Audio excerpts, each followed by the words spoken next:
ఆంధ్రప్రదేశ్ ముఖ్యమంత్రిగా నారా చంద్రబాబు నాయుడు ప్రమాణ స్వీకారం చేస్తున్న సమయంలోనే వైఎస్ఆర్ కాంగ్రెస్ పార్టీ రాజ్యసభ సభ్యులు ఢిల్లీలో మీడియా సమావేశం ఏర్పాటు చేశారు.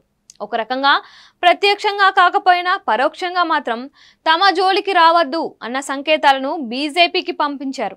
సమావేశం పెట్టడానికి ముఖ్య ఉద్దేశం మాత్రం తెలుగుదేశం పార్టీ శ్రేణులు తమపై దాడులు చేస్తున్నాయి అనే విషయాన్ని జాతీయ స్థాయికి తీసుకువెళ్లాలని. అయితే ఈ విషయాన్ని పైపైన వెల్లడించి బీజేపీకి మద్దతుగా ఉంటామనే విషయాన్ని మాత్రం నేరుగా చెప్పేశారు. వైసీపీకి రాజ్యసభలో 11 మంది సభ్యుల బలం ఉందని, బీజేపీ ఇప్పటికైనా తమపైనే ఆధారపడాల్సి ఉంటుందని విజయసాయిరెడ్డి చెప్పుకొచ్చారు. తెలుగుదేశం పార్టీకి ఒక్క రాజ్యసభ సభ్యుడు కూడా లేడని, మొత్తం ఆ పార్టీకి ఉన్న ఎంపీలతో పోలిస్తే తెలుగుదేశం పార్టీకి ఒక ఎంపీనే ఎక్కువ అని చెప్పారు.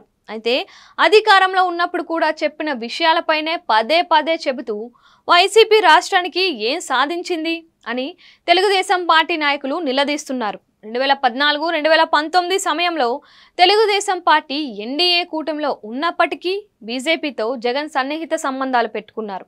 ఈ సంబంధాలు కుదరడంలో విజయసాయిరెడ్డిది కీలక పాత్ర. రాష్ట్రానికి ప్రత్యేక హోదా పేరుతో ఎన్డీఏ కూటమి నుంచి బయటకు రావాలి అంటూ టీడీపీపై ఒత్తిడి తెచ్చారు. అయితే అప్పటికన్నా ఇప్పుడు మరింత బలహీనంగా వైసీపీ ఉంది. ఆ పార్టీకి ఉన్న 11 మంది రాజ్యసభ సభ్యులు బీజేపీలోకి వెళ్లే అవకాశం ఉంది అంటూ వార్తలు వస్తున్నాయి. ఇటువంటి సమయంలో తమ మద్దతు బీజేపీకి ఉంటుంది అని సంకేతాలు పంపించడం జాతీయ రాజకీయ వర్గాల్లో సంచలనంగా మారింది.